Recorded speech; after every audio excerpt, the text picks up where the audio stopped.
A carved stone temple predates the pyramids by thousands of years.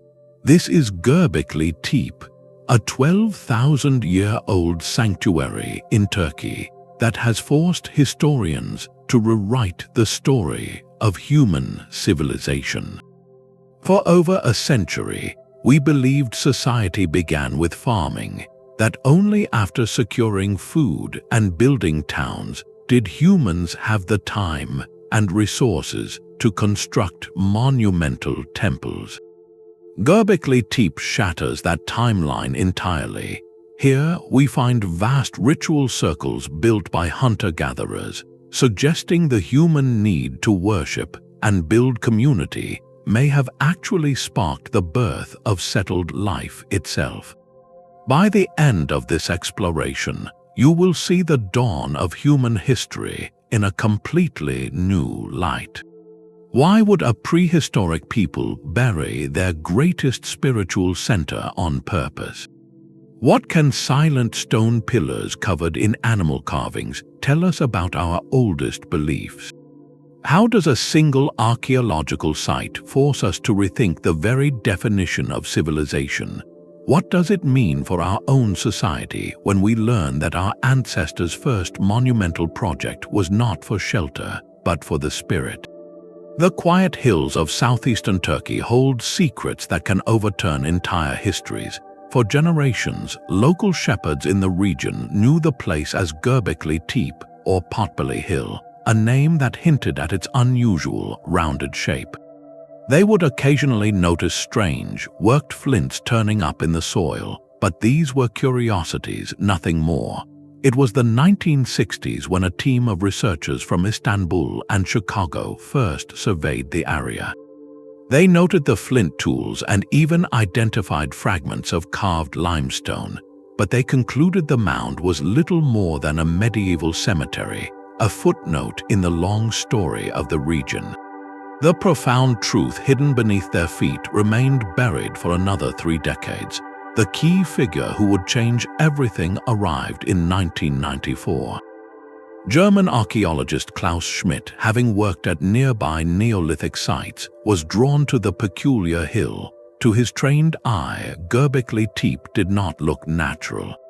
Its form suggested a tell, an artificial mound created by layer upon layer of human activity over immense spans of time. Where others saw a hill, Schmidt saw a question mark. He secured permission for a preliminary dig, and with the first careful strokes of the trowel, the modern world caught its first glimpse of a forgotten epoch. They did not find houses or trash pits, the typical signs of a village. Instead, their tools struck stone. They uncovered the upper edges of enormous, upright pillars made of solid limestone and meticulously shaped. Schmidt's hunch was spectacularly correct. This was not a burial ground from a few centuries ago. It was a temple complex from a time before time, as we understood it. The initial excavation revealed just the tops of these monoliths, like the shoulders of giants sleeping under the earth. Each season of work that followed was a revelation, slowly exposing a series of vast, circular enclosures carved directly from the bedrock. At the heart of each circle stood pairs of colossal T-shaped pillars, some towering over 16 feet tall and weighing an almost incomprehensible 20 tons. The scale was staggering, a deliberate, coordinated project of breathtaking ambition. To put this in perspective, these stones were quarried, shaped, transported, and erected over 6,000 years before the Great Pyramid of Giza was even a concept. The people who built this were not farmers living in a bustling town. According to every textbook of the time, they should not have existed as an organized society capable of such a feat. Klaus Schmidt's discovery was not just finding old stones, it was finding a lost chapter of the human story, one that began with a sacred gathering place, not a farm. The architecture itself is a silent language, and to understand its message, we must look closer at the mysterious symbols covering every surface. The pillars at Göbekli Tepe are not just tall, they are a declaration. Carved from the living limestone bedrock of the plateau itself, each monolith represents a triumph of will over material. Using nothing more than flint tools, these ancient builders quarried 20-ton blocks of stone. They then had to move them, likely on log rollers, across distances of several hundred meters to the hilltop. Once there, they faced the most daunting task of all, lifting these colossal T-shaped pillars and setting them upright into sockets carved into the bedrock floor. This was not a weekend project. This was a generational undertaking, demanding the coordinated labor of hundreds of people, likely from multiple hunter-gatherer groups across the region, working together for months or even years at a time. They needed planners to design the enclosures, skilled artisans to shape the stone, strong laborers to move it, and organizers to feed and house everyone during the construction. This level of social complexity, with specialized roles and a clear chain of command, is something historians once believed was impossible without the economic engine of farming. A farming society, the old story went, produced surplus food, which freed people from constant foraging and allowed for specialists like priests and engineers to emerge. Gerbekli Tepe turns that logic completely on its head. Here, it appears the spiritual need to build a temple came first. The project of construction itself may have been the catalyst that forced these nomadic bands to organize, to cooperate on an unprecedented scale, and to develop the very social structures that would later become essential for settled life. The architecture is a blueprint for a new kind of human community, one united not by grain silos but by a shared sacred purpose. And this purpose is written in stone, in a language of symbols that we are only beginning to decipher. Standing before these massive T-shaped pillars, you are not just looking at architecture, you are looking at portraits. Look closely, and you will see the subtle but unmistakable carvings of human anatomy. Long, slender arms are bent at the elbows, with delicate hands resting on the stone stomachs. A belt or loincloth is often carved in low relief, cinching the waist. These are not abstract shapes, they are highly stylized human forms. The flat top of the T is widely interpreted as a symbolic head, a face staring out across the ages, leaving the specific features to our imagination. Most researchers believe these pillars represent beings, perhaps revered ancestors, powerful spirits, or even early deities. They were not mere posts holding up a roof, for there was no roof. They were participants, silent witnesses standing in a circle, overseeing the rituals that took place within their sacred space. Their broad, flat tops may have served as altars for offerings, physical connections between the people below and the powerful entities they embodied. This transforms the enclosures from simple buildings into arenas of profound interaction, where the community gathered in the literal presence of the supernatural. But the story does not stop with the human form. The surfaces of these pillars are alive with a carved bestiary. Foxes slink across the limestone, their tails flowing into the stone. Wild boars charge with palpable energy, their tusks clearly defined. Elegant cranes stand tall, while snakes coil and scorpions raise their tails in eternal warning. This is not random decoration. Each animal almost certainly carried deep symbolic weight within the builder's worldview. They might have represented different clans or family groups who came together to build, each contributing a pillar adorned with their protective totem. Alternatively, they could symbolize celestial bodies, forces of nature, or spiritual guides within a rich mythological tapestry. What is breathtakingly clear is that these people possessed a complex symbolic language and a shared mythology. They were capable of abstract thought, of assigning meaning to representations, and of communicating those shared beliefs across generations. This rich iconography is evidence of a fully formed communal identity and a sophisticated spiritual life, all existing thousands of years before the invention of writing, before the wheel, and before permanent farming villages. These pillars are the earliest known chapter of humanity's religious text, written not in ink but in stone.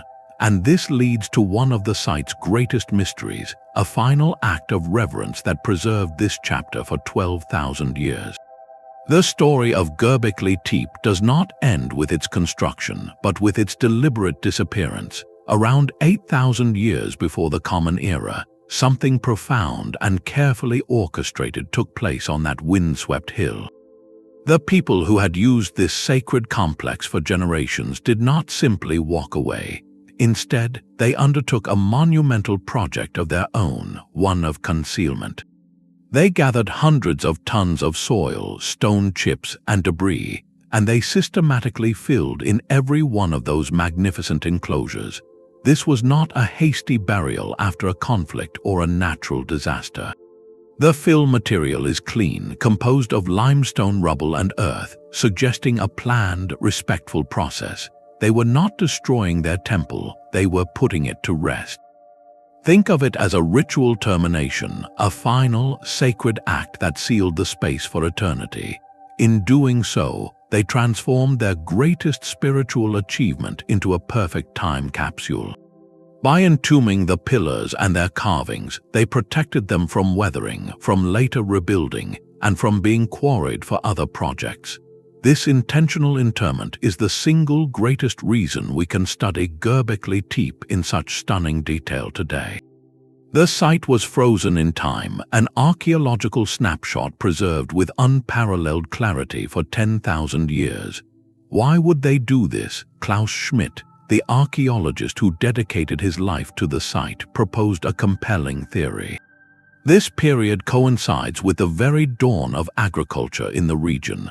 The society that had gathered to build Göbekli Tepe as hunter-gatherers was now changing. They were beginning to domesticate plants and animals, to settle into more permanent villages, and to develop a new relationship with the land and the cycles of nature. Their worldview was shifting. In this light, the burial of Göbekli Tepe may have been an act of profound reverence and transition.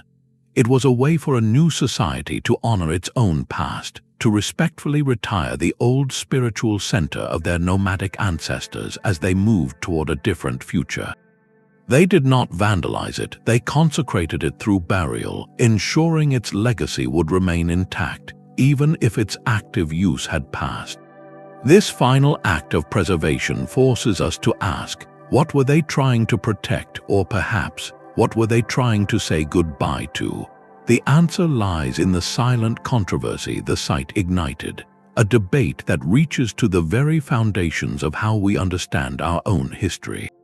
This discovery does not just add a new page to the history book, it demands we rewrite the table of contents. For decades, the story of human civilization was told as a neat, logical sequence, often called the Neolithic package.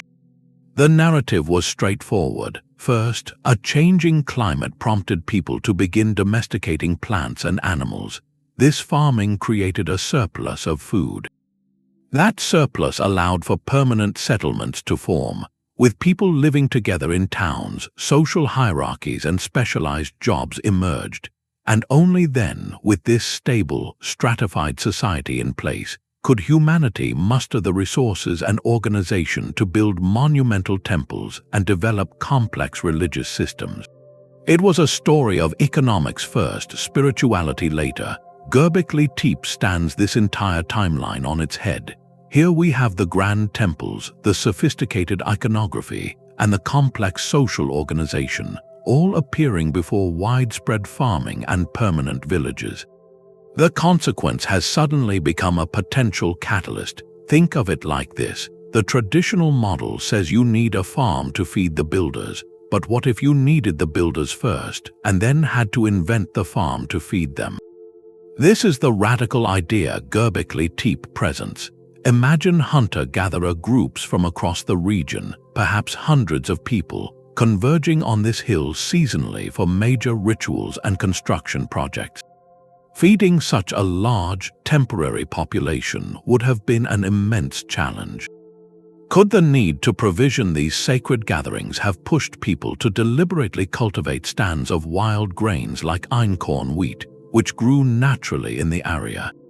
Might the demand for predictable sources of meat for feasts have encouraged the initial management of wild sheep or goats? In this light, the temple was not the end product of a settled society. It was the very reason a new type of society began to coalesce. The project of building something greater than themselves may have been the training ground for the cooperation, planning, and labor specialization that farming later required. This represents a profound shift in how we understand our past. Prominent scholars like Ian Hodder describe it as moving from a materialist view of history to a cognitive one. It suggests that the most powerful driver of early human development was not just the search for food, but the search for meaning. Our ancestors shared beliefs, their symbols, and their communal rituals were not luxuries made possible by surplus. They were the foundational forces that created the possibility of surplus in the first place. This paradigm shift forces us to see spirituality not as a decorative addition to civilization, but as one of its core engines. The stones of Gerbekli Tepe ask us to consider a world where the human mind and its need to connect with something larger built the framework for everything that followed. And if this one site could organize people on such a scale, what other ripples did it send across the ancient landscape? The sheer scale of Göbekli Tepe creates a fascinating paradox. How could people without farms, without cities, and without kings possibly build something so immense? For a long time, the popular image of hunter-gatherers was one of small, nomadic family groups, constantly on the move in a daily struggle for survival. They were thought to live a hand-to-mouth existence, with no time for grand projects and no social structures complex enough to organize them. Göbekli Tepe shatters that stereotype completely. To build these enclosures required far more than just strong backs. It demanded a level of planning and coordination that rivals many later civilizations. Someone had to survey the hilltop and design the circular layouts. Skilled artisans had to know how to quarry massive limestone blocks from the bedrock without shattering them, using only stone tools. Then came the Herculean task of transportation, moving 20-ton pillars across several hundred meters of uneven ground, likely using teams of people and log rollers. Finally, they had to erect these monoliths with precision into their prepared sockets, an engineering feat that implies knowledge of leverage and balance. This was not a spontaneous act. It was a multi-generational project, planned and executed over decades, perhaps even centuries. And it all happened without a permanent town surrounding it, without a written language to issue commands, and without a standing army to compel labor. This forces a revolutionary idea into the open, the concept of the complex hunter-gatherer. These were not simple wanderers. They were likely semi-sedentary groups, living in a region so rich in wild resources, like gazelle herds and stands of wild grains, that they could return to favored spots season after season. This stability allowed for the development of a more intricate social fabric. To accomplish the work at Göbekli Tepe, different bands from across the region must have agreed to cooperate under a shared purpose. They needed organizers, skilled stoneworkers, toolmakers, and hunters to provision the gatherings.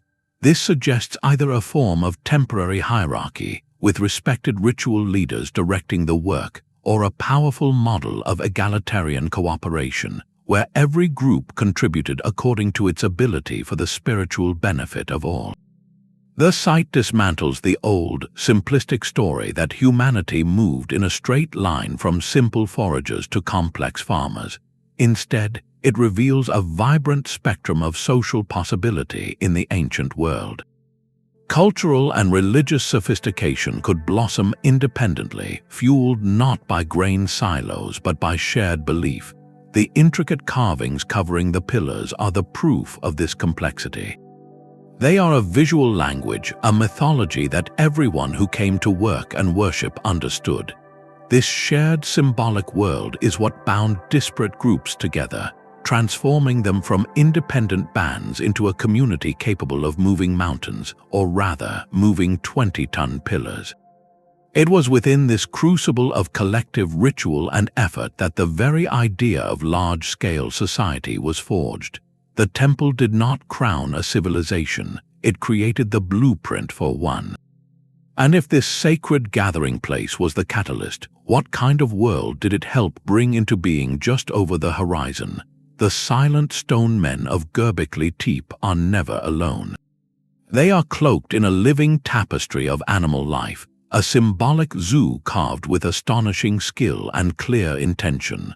To walk among these pillars is to step into a prehistoric menagerie, where every fox, every vulture, and every coiled snake is a deliberate character in a story we can no longer hear. This is not mere decoration. This vibrant bestiary is a cryptic codex, a stone-bound window into the very soul of the people who built this place. Each animal likely served as a powerful totem, a spiritual symbol, or a key narrative element in a rich oral mythology that has long since faded from memory. The choices are deeply revealing. Look at the frequent depictions of dangerous and potent creatures. Scorpions raise their segmented tails in eternal warning. Snakes coil with latent energy, perhaps representing cycles of life, healing, or hidden knowledge. Birds of prey, like vultures, soar across the limestone, masters of the sky and the unseen realms above. These are not animals of comfort. In many ancient worldviews, such creatures often symbolized protective powers, spiritual guardians, or marked the liminal, dangerous spaces between the world of the living and the world of the spirits. They were respected, even feared, forces of nature made permanent in stone. In stark contrast, we also see the animals of sustenance and abundance, herds of graceful gazelles and the massive, awe-inspiring forms of aurochs, the wild ancestors of cattle, speak to the central importance of the hunt. They could represent the bounty of the land, the success of the community, or the sacred relationship between hunter and prey. This duality is crucial. The carvings encompass the entire experience of their world, the nourishing and the perilous, the earthly and the mystical, all woven together into a single, coherent cosmology. What makes this menagerie even more remarkable is its composition. These are not random scratches or graffiti. The animals are carefully placed, often in dynamic, lifelike poses. Some appear in what scholars interpret as narrative scenes, like a fox carrying an object in its mouth, or a bird of prey interacting with another creature. This suggests that specific stories, myths, or important events were being recorded, a breathtaking precursor to written symbolic communication. It is a frozen mythology, a library in stone where each pillar is a chapter. But why cover these sacred human forms with such a vivid animal world? One compelling theory, championed by archaeologists like Jens Nottroff, sees this as the signature of a deeply collaborative society. Imagine that the different animal symbols did not just represent abstract ideas, but actual social groups. A fox clan, a crane clan, a scorpion clan, each with its own identity and territory across the region. Gobekli Tepe, then, becomes a neutral, sacred ground where these distinct groups came together. Each clan might have contributed by erecting a pillar, adorning it with their emblematic animal to mark their participation and their place within the grand ritual alliance. The temple complex becomes a physical map of a social and spiritual federation, a monument to unity built by celebrating diversity. Deciphering this symbolic zoo is therefore the key to understanding the incredible social glue that held the builders together. It was not a top-down command from a king that moved these stones. It was a shared belief system, a collective identity forged through shared symbols and stories that provided the powerful catalyst for cooperation on this staggering scale. The animals are the silent partners in this great endeavor, the emblems of the very first teams that ever gathered to build something for the ages. And if these symbols united people from across the region, What other profound connections might this sacred hill have had to the wider, changing world? The true power of Gerbekli Tepe was not in its stones but in the people who gathered between them. This hilltop was a sacred magnet, drawing scattered bands from across the region for something far greater than construction. It was a grand seasonal gathering, a ritual epicenter where the spiritual and the social became one. The evidence for this is etched not only in the pillars but in the very soil. Archaeologists have sifted through layers of sediment to find staggering quantities of animal bones, the remains of enormous, carefully planned feasts. We are not talking about a simple family meal. The bones come from hunted game like gazelle, aurochs, and wild boar, representing hundreds, perhaps thousands, of individual animals consumed over generations. This tells a story of deliberate, large-scale provisioning. Before these gatherings, hunting parties would have fanned out across the landscape, their success critical to feeding the multitude. The feast itself was the engine of the community. Imagine the scene as the sun set over the stone circles. The smell of roasting meat fills the air. People who might only see each other once a year share food, stories, and songs. In a world without writing, without roads, these festivals were the internet of the prehistoric mind, the ultimate hub for exchange. Here, knowledge traveled. A new technique for crafting a finer flint blade, a story about a distant water source, a novel way to weave a basket, all these ideas circulated with the people. Here, social bonds were forged and strengthened. Alliances between groups were negotiated.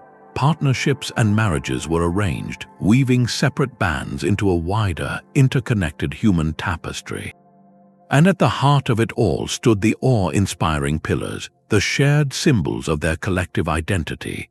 Participating in the rituals within those circles, under the gaze of the stone beings and their animal guardians, reinforced a powerful, unifying belief system. It reminded everyone, no matter which valley they came from, that they belonged to something larger. This is where Gerbekli Tepe's most profound legacy comes into focus. The sanctuary was not just a place of worship, it was a social workshop. The very act of agreeing to come together, to cooperate on the feast, to follow the rituals, and to contribute to the site's upkeep required the invention of social software. Unspoken rules of behavior, accepted roles for leaders and artisans, and a shared mythology all had to be developed and agreed upon. This collaborative framework, forged in the crucible of ritual, created a template for organization. It proved that large groups of people could coordinate around a common goal, could resolve differences, and could maintain a collective identity over vast distances and long periods. In this light, the ritual gatherings were not a leisurely byproduct of a settled society. They were the rigorous training ground for it. The sense of collective purpose and belonging nurtured on that hilltop became the essential prototype, the social blueprint that would later make permanent villages and ultimately civilizations, not just possible but inevitable. The stones were the anchor, but the community they fostered was the true revolution. And if this sacred hub was so successful at forging connections, what happened when its purpose was finally fulfilled? The true age of Gerbekli Tepe is not a matter of speculation, but of cold, hard science. When Klaus Schmidt first uncovered those massive pillars, the immediate question from the academic world was a simple one. How old is it? The answer had to be ironclad, beyond any reasonable doubt, for the claim being made was so extraordinary. To confirm a timeline, archaeologists turned to a suite of independent dating methods, each cross-checking the other to build an unshakable chronological case. The most critical technique was radiocarbon dating. This process measures the steady decay of a radioactive isotope found in all once living things like wood, bone, or seeds. By analyzing tiny fragments of charcoal left behind from ancient fires, perhaps from tool-making or cooking hearths associated with the construction, scientists could pinpoint a moment in time. The results were unequivocal. Sample after sample returned dates clustering tightly around 9,000 years before the Common Era. To grasp the scale, this means the main enclosures at Gerbekli Tepe were already ancient ruins by the time the first stones of Stonehenge were being shaped over 6,000 years later.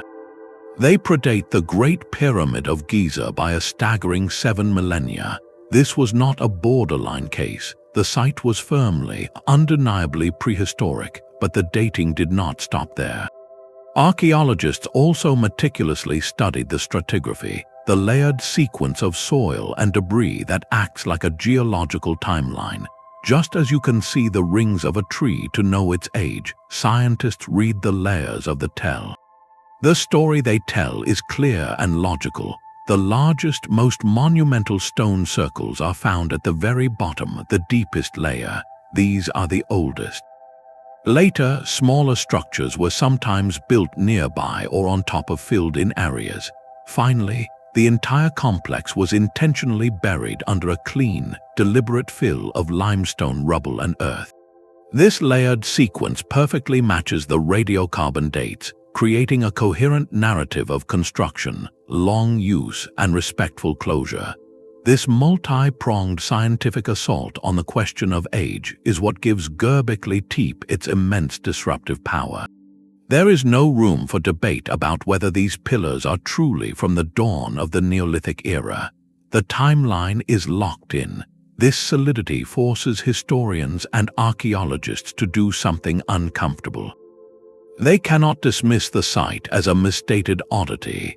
They must instead confront its breathtaking implications head-on.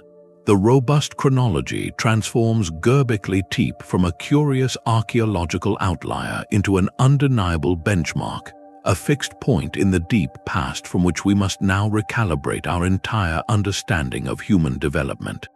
With its age confirmed beyond question, the site stands as a silent challenge, pushing us to ask what other foundations of our story might need re-examining.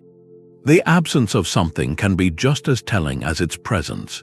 While the hilltop at Gerbekli Tepe is crowded with immense architecture, it is strikingly empty of the ordinary debris of daily life.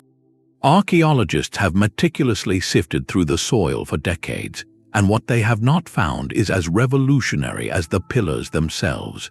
There are no foundations for permanent houses, no clusters of hearths for family meals, no sprawling middens filled with the broken tools and food scraps of a settled community. There is no cemetery, no resting place for generations who called this place home. This is not an oversight, it is a profound clue. Gerbekli Tepe was not a town. It was not a place where people lived, raised children, or stored their harvest. It was something entirely different, a destination. This purity of purpose sets it apart from later Neolithic sites like the famous Çatalhöyük, a dense honeycomb of mud brick houses where daily life and ritual were intimately intertwined under one roof. At Göbekli Tepe, the sacred and the everyday were deliberately separated by geography and intention. The people who built and used this complex did not reside on the hill. They journeyed to it. They likely lived in smaller, seasonal camps scattered across the fertile plains below, or returned to their home territories after the gatherings concluded. The hilltop was reserved, consecrated exclusively for communal ceremony and the awe-inspiring act of construction itself. This spatial separation reveals a sophisticated conceptual world. It tells us these early people had already developed the idea that certain locations held a unique, potent spiritual power. Accessing this power required a special pilgrimage, a conscious departure from the routine of survival. It demanded that individuals and groups travel, sometimes over considerable distances, to participate in something transcendent. The architecture itself enforced this special status. Entering one of those sunken stone circles, surrounded by towering, anthropomorphic pillars draped in symbolic animals, was not like walking into a dwelling. It was crossing a threshold into a realm dedicated solely to connection with the unseen and with each other. This distinction makes Göbekli Tepe's achievement even more staggering. It means the first monumental architecture in human history was not built for shelter, for storage, or for defense. It was built for the spirit, the immense labor, the intricate planning, the sustained cooperation over generations. All of it was mobilized not for material necessity, but for a shared, intangible purpose. The will to create this place sprang from a collective need to mark the landscape with meaning, to forge identity through shared ritual, and to reach for something beyond the immediate horizon. In this light, the empty spaces between the pillars, the lack of domestic clutter, speaks volumes. It tells us that 12,000 years ago, the human drive to gather and build for a purpose greater than survival was already powerful enough to move mountains, or at the very least to raise 20-ton stones toward the sky. The carvings of Lascaux are a profound testament to the human spirit, but they adorn a space nature provided. Gerbekli Tepe is fundamentally different. Here, for the first time in the archaeological record, we see humans not just using a sacred place, but engineering one from the ground up. This is the critical leap from ritual art to religious architecture. The builders did not simply find a hill with a nice view. They transformed the entire hilltop into a meticulously planned complex of ritual theaters. Each enclosure was a deliberate construction with a clear entrance that guided participants into a sunken, circular space. Once inside, the architecture took control of the experience. Your attention was funneled toward the central T-shaped pillars, the focal point of power and meaning. Surrounding you were low stone benches carved from the bedrock, seating for the congregation, creating a clear distinction between those performing rituals and those witnessing them. This was not a casual gathering spot. It was a staged environment, a spiritual technology designed to evoke a specific state of awe and communal focus. It created a container for belief, a human-made vessel to hold the intangible. In this design, we see the primordial blueprint for every sacred space that followed. The processional path into the circle foreshadows the naves of great cathedrals. The central pillars prefigure the altars and shrines that would become the heart of temples worldwide. The encircling congregation, facing a shared focal point, is a social arrangement repeated in mosques, synagogues, and meeting halls for millennia. Gerbekli Tepe represents the moment humanity moved worship from the unpredictable wildness of a cave or a mountaintop into a symbolic landscape of our own making. This was a cognitive revolution as much as an architectural one. By building these spaces, our ancestors were externalizing their inner world, giving concrete form to abstract beliefs and communal identity. They were creating a shared reality, a collective dream made of stone that everyone could enter and experience together. This innovation provided a stable, repeatable framework for ritual, allowing complex ceremonies and theologies to develop and be passed down with greater fidelity. The legacy of that first architectural spark is all around us, in every designed space where people gather to seek meaning beyond themselves. It forces a humbling question: if they possess the genius to invent the very concept of a temple, what other sophisticated knowledge about their world and their place within it did these first architects carry in their minds? The silent stone circles may hold a dialogue not just with the earth, but with the cosmos itself. As researchers have mapped the precise positions of the pillars and enclosures, a fascinating pattern has emerged for some. They propose that the layout of Gerbekli Tepe could be a monumental stone calendar, carefully aligned to mark the movements of the heavens. Specific pillars might have framed the rising point of key stars or constellations as they appeared on the horizon over 10,000 years ago, such as the brilliant star Sirius or the tight cluster of the Pleiades. These celestial events would have signaled crucial turning points in the year, the arrival of seasonal rains or the migration of game herds.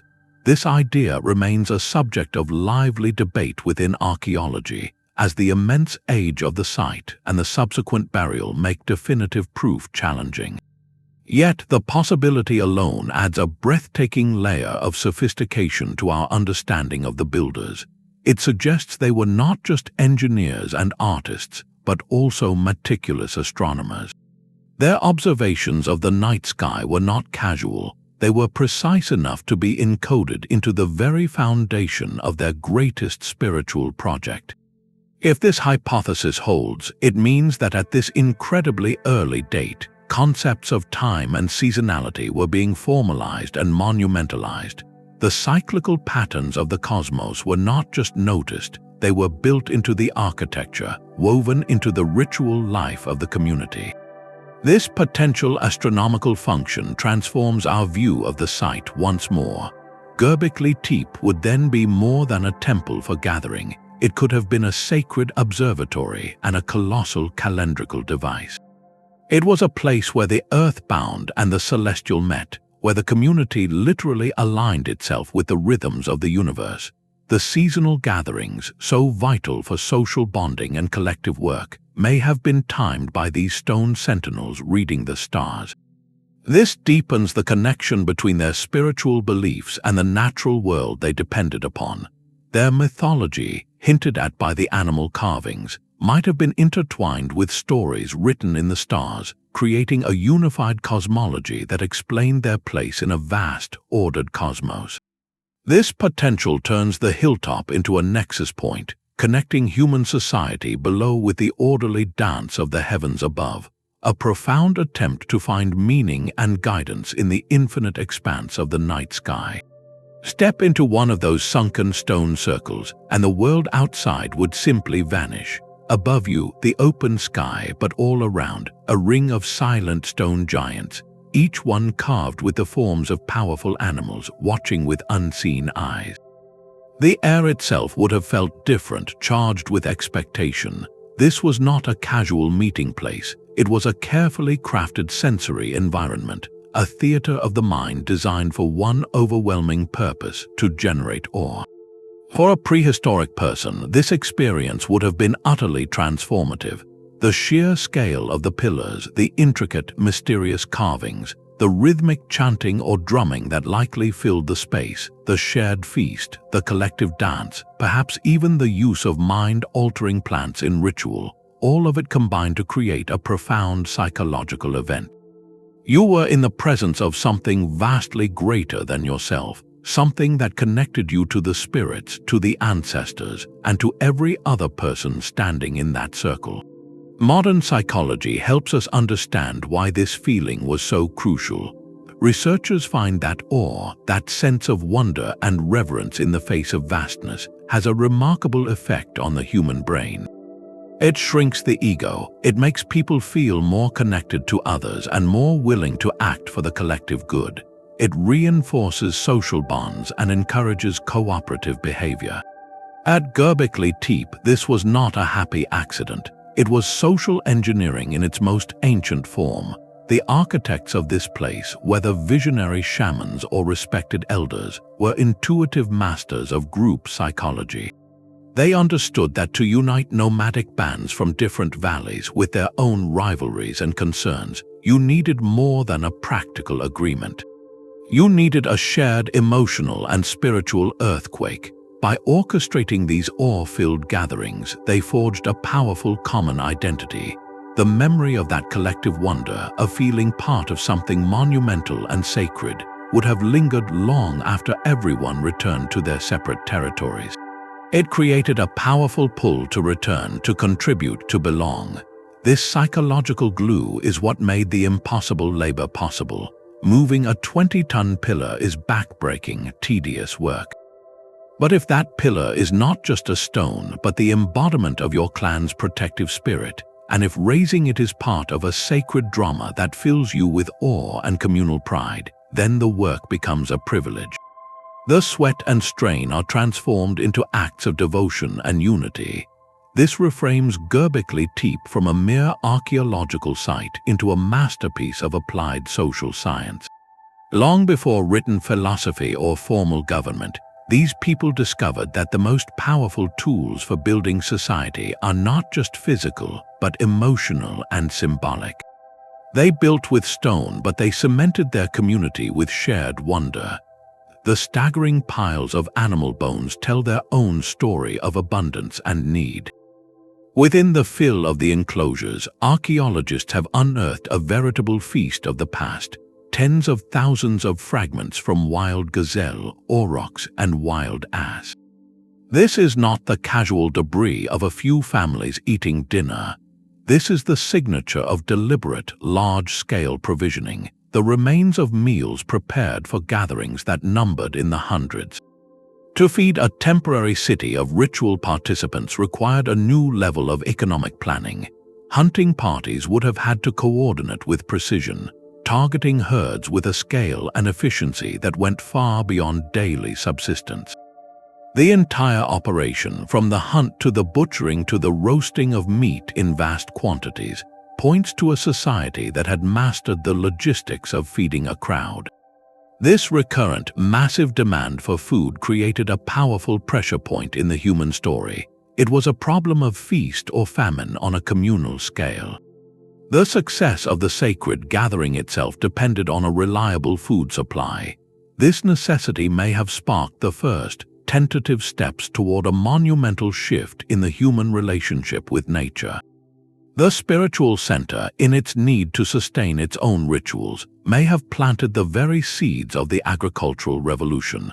Researchers examining the plant remains around Gerbekli Tepe found something telling. The hills nearby are part of the natural habitat for wild einkorn wheat, the genetic ancestor of the first domesticated grain. Klaus, Schmidt, and others proposed a compelling scenario. What if the organizers of these great feasts, seeking predictable ingredients for bread or perhaps even for early fermented drinks for ritual use, began to encourage and protect these wild stands? They might have cleared competing plants, selectively harvested the best seeds, and even sown them in favorable areas. This was not yet full-scale farming, but it was a crucial step toward management. It was the beginning of a conscious partnership with a plant. The temple, therefore, did not just demand social cooperation, it demanded a new kind of environmental cooperation. The need to reliably feed the spirit may have been the practical catalyst that nudged people toward cultivating the land. This theory elegantly inverts the traditional narrative. We once thought farming created the surplus that made temples possible. Gerbekli Tepe suggests the temple created the demand that made farming necessary. The spiritual gathering came first, and the economic practices evolved to support its continuation. In this light, the birth of agriculture was not merely a response to hunger or climate change. It was, at least in part, a logistical solution to a ritual problem. The human desire to come together in shared belief literally began to reshape the landscape, turning wild grasses into future fields and setting humanity on a path toward a settled, agricultural life that would define the next 10,000 years. This link between the sacred and the sown is perhaps one of the site's most profound lessons, showing how our deepest intangible needs can trigger the most concrete changes in our world. The discovery of Gerbekli Tepe was not finding a single brilliant star in an empty sky, but rather the brightest light in a newly visible constellation. Across the rolling hills of the Fertile Crescent, from southeastern Turkey down into the Levant, other sites from this same distant epoch began to whisper similar stories. Gerbekli Tepe was not a miraculous one-off, a lone genius in a world of simplicity. It was the grandest, most spectacular expression of a much wider cultural awakening. Just 60 miles away, a site called Nevali Sori was excavated before its eventual flooding by a dam. There, archaeologists uncovered a settlement with a clear ritual structure, one that sent a shock of recognition through the research community. Within it stood familiar T-shaped pillars, carved from limestone and bearing the same elegant, stylized arms and hands. The same symbolic animals, like snakes and birds, adorned the architecture. This was not a coincidence. It was evidence of a shared visual language, a common set of beliefs and artistic conventions that connected communities across a significant distance. The people of Nevali Sori and the builders of Gerbekli Tepe were speaking the same symbolic tongue, participating in the same cultural conversation. This conversation extended beyond monumental gathering sites. A few centuries later, the famous settlement of Çatalhöyük arose on the Konya Plain. Here, we see the next logical step in the social experiment that began at places like Göbekli Tepe. Çatalhöyük was a dense, honeycombed town of mud brick houses, a true permanent settlement where thousands lived. Its art and ritual were no less sophisticated. Elaborate wall paintings, plastered skulls, and figurines point to a rich symbolic life now integrated directly into the domestic sphere. What connects it to the earlier hilltop sanctuary is the undeniable continuity of thought. The obsession with potent animals, the veneration of ancestors, the need to embed spiritual meaning into daily life, all these themes flow from one site to the other. Together, these places form chapters in a single, unfolding story. Archaeologists refer to this period as the Pre Pottery Neolithic world, a time when communities across this region were experimenting with new ways of living, believing, and building, all while still using stone tools and before the widespread use of pottery. This regional context is crucial. It tells us that the ideas that crystallized at Göbekli Tepe were in the air, circulating along ancient pathways. Knowledge of quarrying massive stones, the skill to carve specific symbols, and the very concept of constructing special ritual spaces were not invented in a vacuum on one hilltop. They were innovations that traveled, adapted, and were refined by different groups. Göbekli Tepe likely served as a central hub, a pilgrimage destination that drew people from across this network, amplifying and exchanging these revolutionary concepts. Seeing it within this web of contemporary sites prevents us from a common mistake, viewing history as a series of isolated geniuses or freak events.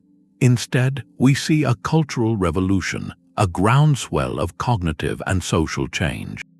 Göbekli Tepe stands as the most ambitious and early monument to that revolution, a beacon that illuminates an entire era. It shows us that the drive to create complex society was not a solitary spark, but a prairie fire beginning to catch across the ancient landscape, setting the stage for the world we know. These silent stones are a puzzle without a key. We stand before the immense pillars of Göbekli Tepe, surrounded by a language of carved foxes and coiled snakes, and we realize with a certain humility that we will never hear the stories told here. This is the archaeologist's core dilemma, interpreting a profoundly symbolic world from a culture that left us no written words, no sacred texts, no names for their gods. The builders spoke to each other across the millennia, but only in a material dialect of shaped limestone and scattered bone. To understand them, researchers must become detectives, learning to read this physical language. Every conclusion about this place is, by necessity, a hypothesis. Is that T-shaped pillar an ancestor, a god, or a clan leader? Does the vulture symbolize death, the sky, or a specific guardian spirit? The answers are not inscribed anywhere. They are built from careful layers of inference. Archaeologists use comparative ethnography, studying the rituals and symbols of later, recorded cultures in the region for echoes of older beliefs. They analyze the placement of every artifact, asking if a cluster of carved skulls found in one niche suggests a form of ancestor veneration, or if the lack of domestic debris confirms the site's purely ritual role. This inherent uncertainty is not a failure of science. It is the very condition of peering so deeply into prehistory. It leads to a vibrant spectrum of scholarly theories. Some researchers, noting the emphasis on dangerous animals and the discovery of modified human remains, propose the site was a center for rites of passage, where initiates confronted symbolic perils. Others see the towering pillars as literal stone ancestors, watching over the living in a grand enclosure built for the dead. Another compelling idea suggests it was a regional pilgrimage center for a skull cult, where the skulls of revered elders were curated and celebrated. These competing ideas are not contradictions, they are different lenses trying to focus the same elusive light. This dilemma holds a crucial lesson for all of us.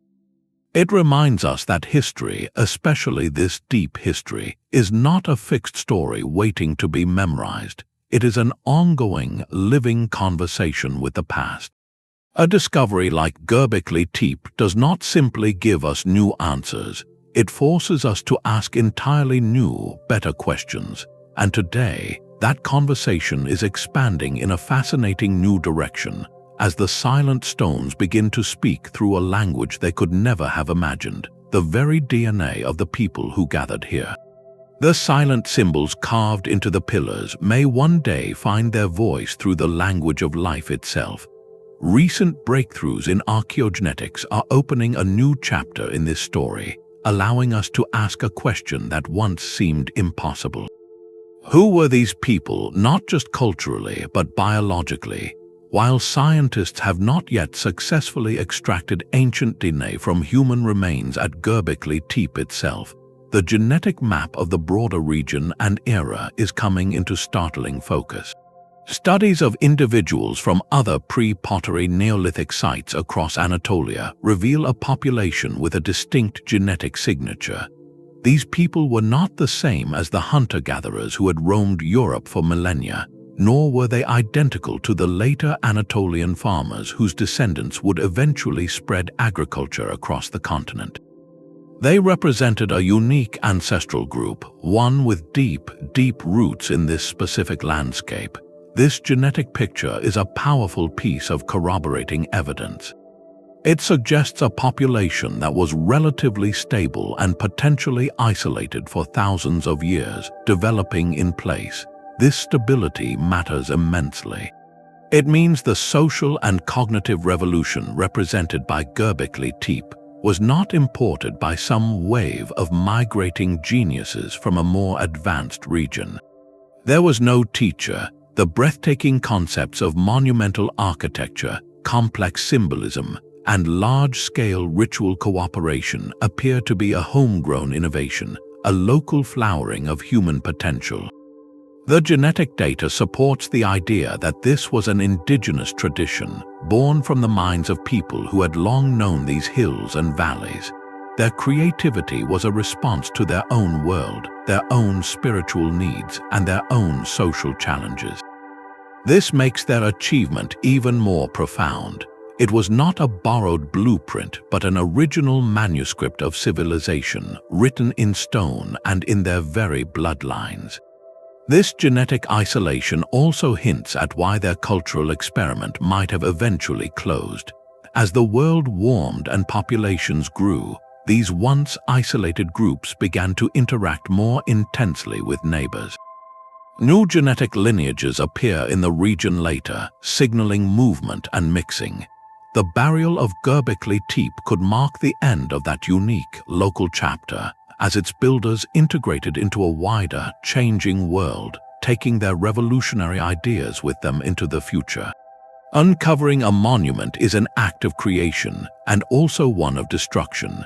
The moment archaeologists brush away the last layer of protective soil from a 12,000-year-old carving, that delicate limestone becomes exposed to wind, rain, and sun for the first time in millennia. This is the central paradox of modern archaeology at Göbekli Tepe. The very act of revealing its secrets risks erasing them forever. The soft limestone that allowed ancient artists to carve such intricate animal forms is vulnerable to the modern climate, susceptible to cracking, flaking, and erosion once its protective earthen blanket is removed. This reality forces a profound shift in methodology. The old model of digging a site completely, exposing everything for study and display, is no longer acceptable here.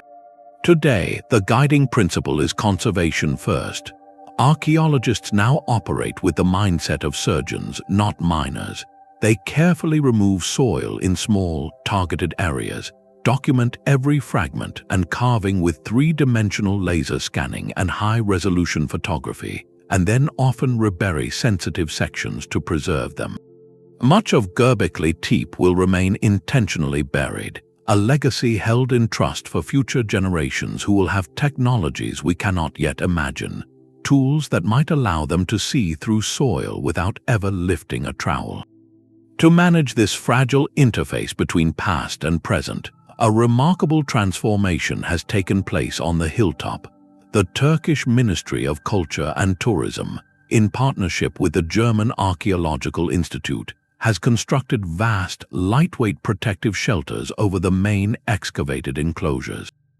These are not mere sheds, they are elegant engineering feats designed to shield the stones from direct rainfall and harsh sunlight while allowing air to circulate, preventing moisture buildup that could encourage biological growth.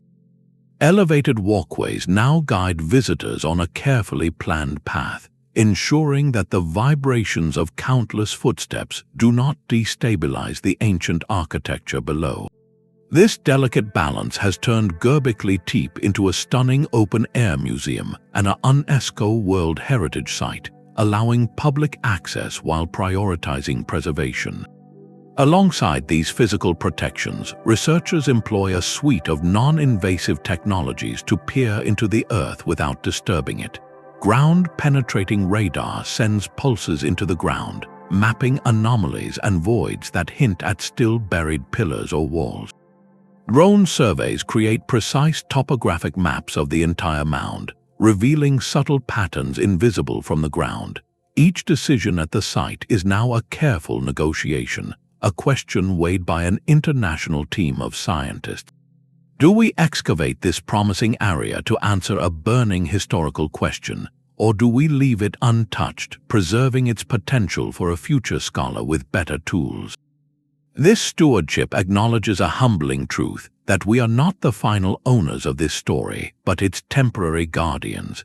Our responsibility is not just to learn from Gerbekli Tepe, but to ensure its silent stones still have secrets to whisper to the world 1,000 years from now. The stones of Gerbekli Tepe speak a silent language, and where there is silence, speculation often rushes in to fill the void. As with any discovery that rewrites history, this site has become a magnet for theories that stretch far beyond the archaeological evidence. Popular alternative narratives sometimes propose connections to legendary lost civilizations like Atlantis, or even suggest the site's precision is evidence of extraterrestrial guidance. Mainstream archaeology firmly and unanimously rejects these claims, not out of closed-mindedness, but because they are built on a complete absence of material proof from the site itself. There are no artifacts of unknown origin, no carvings of spacecraft, no technology that defies the known capabilities of the people who lived there. These sensational ideas, while capturing the imagination, ultimately distract from the far more profound and revolutionary truth, which is that ordinary humans, our ancestors, were capable of this staggering achievement on their own. The real scholarly debates are more nuanced and far more revealing. Within academic circles, the discussions focus not on who built it, but why. Was Gerbekli Tepe purely a religious center, or did it serve a dual purpose as a socio-political nexus where alliances were forged and authority was displayed?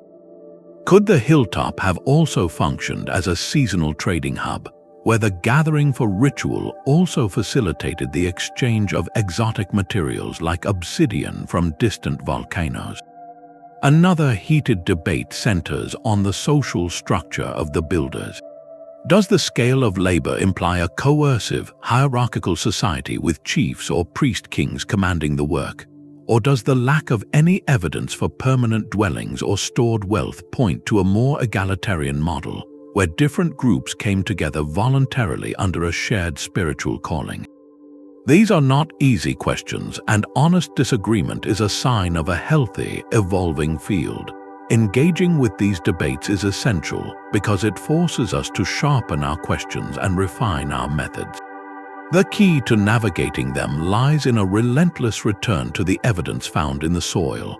Every theory must be measured against the actual artifacts, the bone fragments, the tool marks, and the stratigraphy. And that evidence, overwhelming in its consistency, paints a clear picture, a ritual complex of immense scale, built through the coordinated effort of complex hunter-gatherer societies. Their motivation was likely a fusion of the spiritual, the social, and the practical, inseparable in their worldview.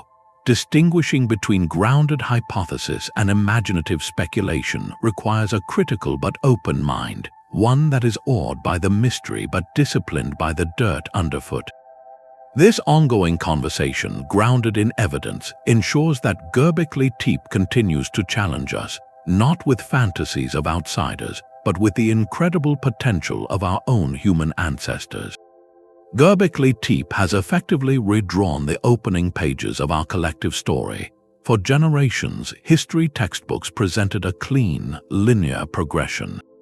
The Neolithic Revolution was a simple equation where farming led to surplus, surplus led to villages, and villages eventually produced the spare time and resources for temples and priests. It was a story of economics first, spirituality second.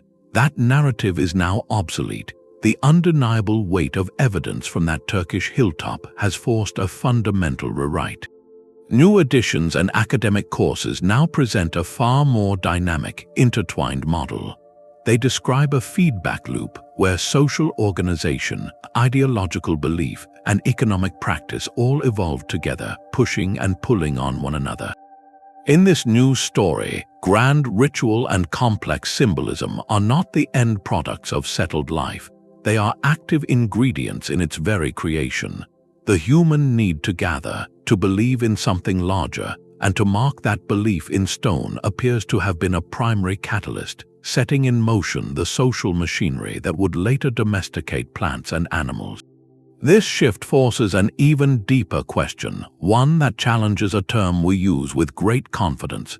What truly is civilization? For centuries, the definition was tied to a checklist: cities, writing, metallurgy, social stratification.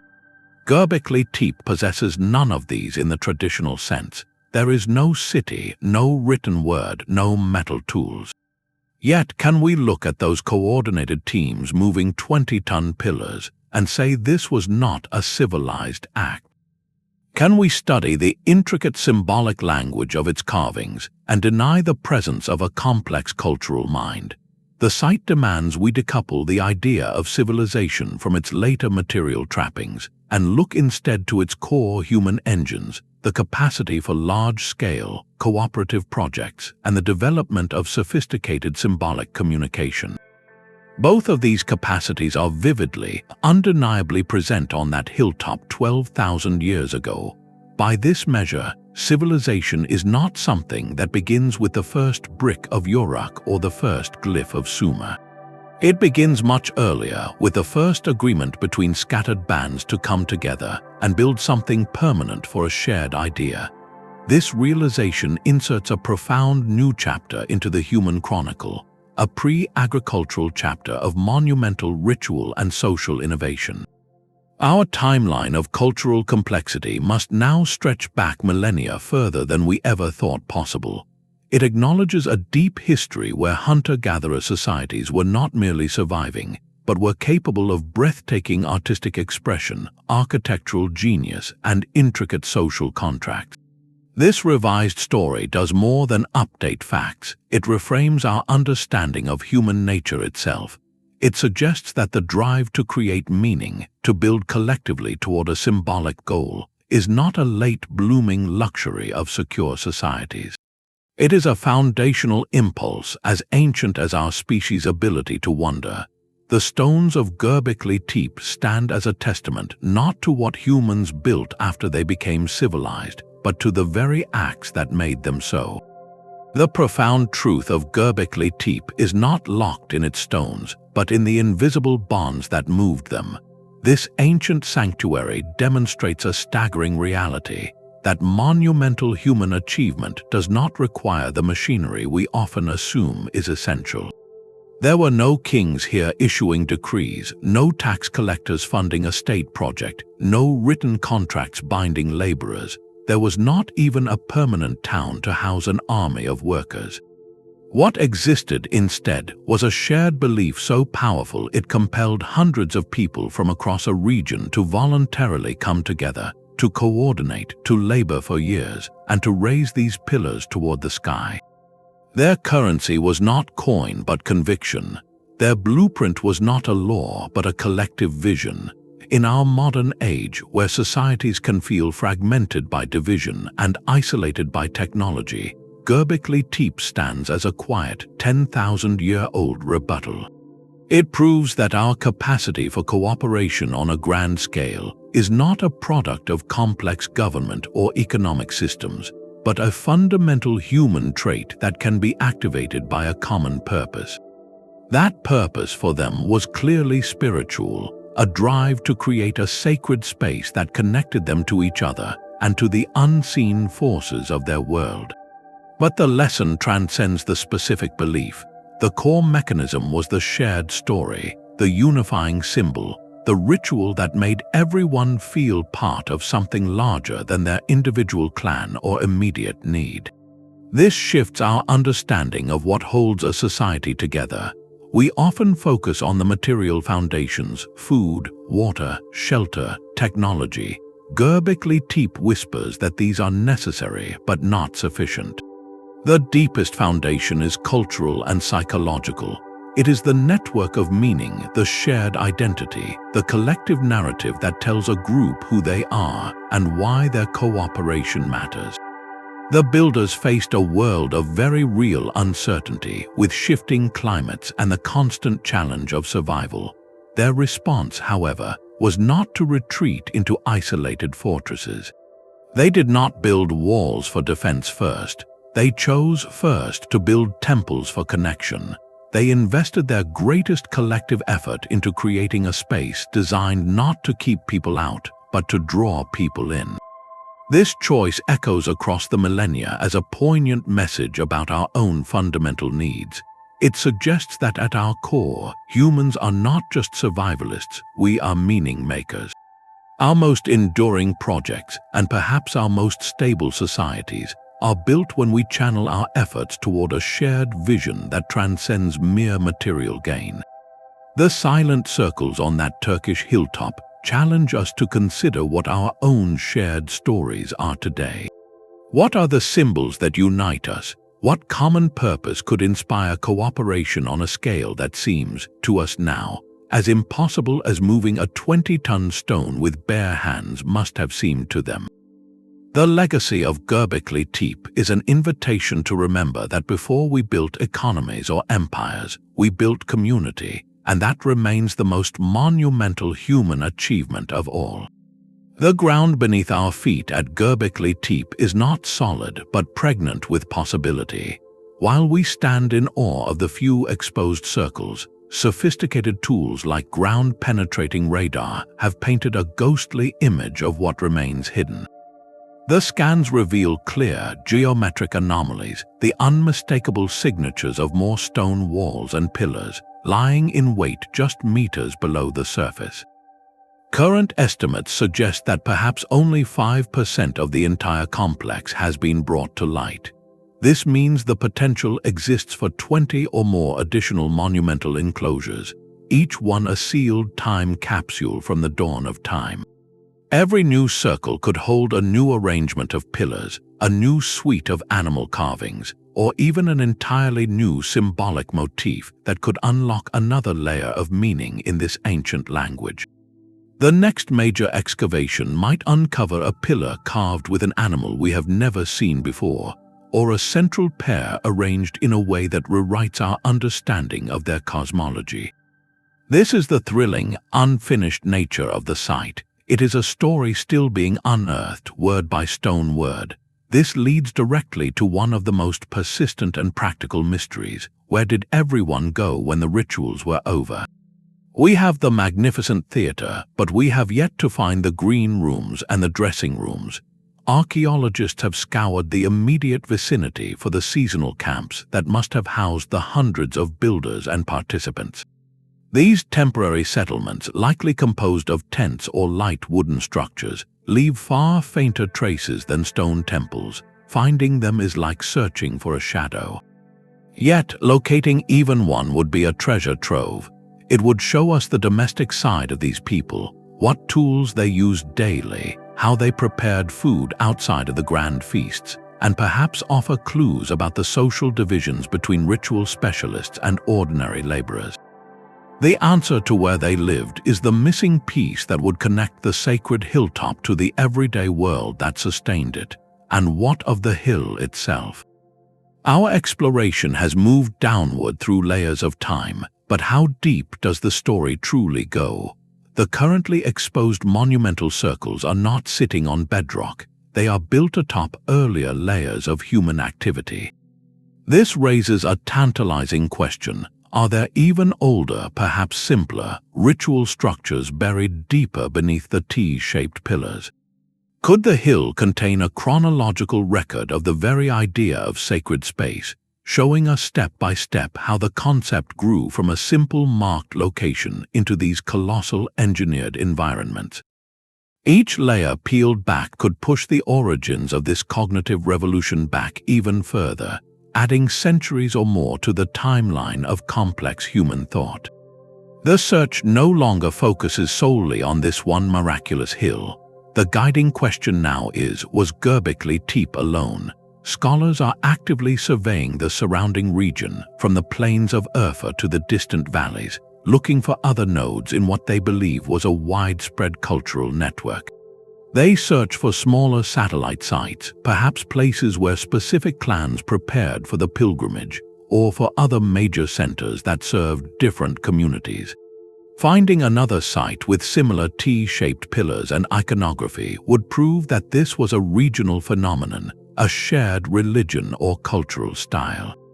It would transform Gerbekli Tepe from a solitary mountain into the tallest peak in a whole range of early high culture, giving us a much fuller map of this lost world.